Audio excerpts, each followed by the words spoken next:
Hi, I'm Joshua Barnes, and I'm joined by Al Shalloway. And today's 5 minute short is on what is the cost of delay. So, Al, what is the cost of delay? Well, I'm going to start with a technical definition, but it actually is unravels into many, many other things that you often don't hear talked about. So the cost of delay is the cost of delaying the release of something. So let's say I'm going to release a product that could mean, say, $100,000 a month of revenue, and I delay by month. Well, it just cost me $100,000 to delay because I'm not getting that revenue.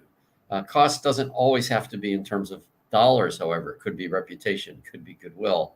It could be there's a conference coming up in a week. What's the cost of missing the conference by the delay?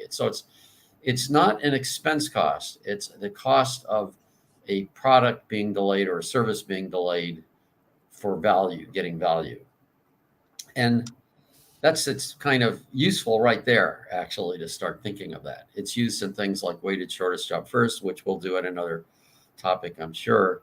But it actually is, to me, as important as that is, it's how you can use it that's even more important. Flow and lean and theory of constraints are more about time than they are about actual dollar cost. And that's what this is telling us. It's a way of translating the delay, the time cost into a dollar cost. But what we really want to be focusing on is time. So consider this. If we start thinking about it this way, it could be used. Let's say you've got two projects coming in, and let's say you've got to make a decision. Do I work on both? But I have people who could concentrate on one, get that done, then concentrate on another one and get that done. Or maybe I can do both. Say I have the skill set to do that. So the cost of delay would tell us, no, we really want to focus on one thing.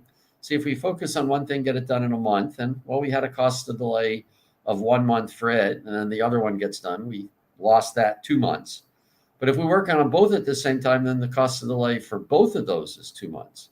So cost of delay isn't just about figuring out what the cost of things being delayed is. It gives us guidance toward how do we want to work on the products, services, projects, whatever. And it gives us a sense of focus, and it gives us a shift from dollars, even though we do compute it into dollars, to time directly. So, Al, that's a pretty common situation where teams don't always work on one project at a time, which we know has lots of detriments. But how about another situation where they are working on a single project? So, a better situation, but they're now seeing that they're being asked for like additional stuff, additional features that are being put in, or even just additional work that has nothing to do really with the scope of work that they're trying to, get done. Yeah. Well, clearly you can use the cost of delay saying, well, if you have me do this, then it's gonna cost you that, even if I get Yeah. them both done. But Joshua, it's kind of interesting. A similar situation is scope creep. I've got this project, and all of a sudden somebody asks me to do something else in this project. So even there, what happens is people are always looking at what's the value received instead of what's the value received and the cost that incurs. So you can make a decision here. Maybe the value received by adding extra stuff is worth it, but you then want to contrast it with, okay, yeah, you give me this extra feature, we can do this, we're getting this extra value, but this whole other system is being delayed, and the cost of that whole other system is being delayed because of this new feature. So I'm not saying you shouldn't put the feature in, but now you can see that it's a business decision to make. Do I want to delay the whole project for this extra feature? By the way, it just occurs to me, because this was one of the first things we did way back when we were kind of discovering how to use lean. This also can be with a development team. Sometimes development teams like to go in and do everything because, well, while we're in there, let's do this. Oh, but if they're doing more than they need to be doing, then this, oh, let's go in there while we're doing this, is adding to the delay of some of the features.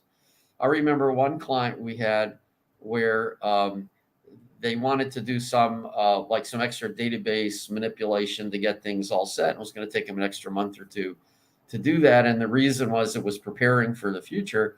But see, that was a business decision they were making, or, well, it got cut off. It changed. because by not doing that, they were able to release something much more valuable a lot quicker. And it wasn't the question of shortcutting things. It was like, okay, yeah, we get it. This is going to cost us an extra month, or maybe it'll cost us an extra month. And then we'll have to give you that month. But that extra month of prepping is costing this whole project being delayed by a month, which is worth lots of money. And it turns out actually that, and they didn't put that extra stuff in. They released it. They lowered the cost of delay. And it turns out the extra features were never needed anyway. So I'm not saying you shortcut and you do low quality. You always need to do the best you can to prep for change. But when you over design is a cost of delay because it has you spend more time. So this whole cost of delay is a way to make decisions as to what should I do sooner, what should I do later. And it's not this always do the least thing possible. I actually don't agree with that, but you want to be intelligent about it. You want to recognize overdoing something up front has a cost to it. Unless there's a compelling argument, you probably shouldn't do it. Yeah, there you have it. Cost of delay based on economic decisions. Yeah. Thanks everyone for joining us today, and we'll see you on our next 5-minute short.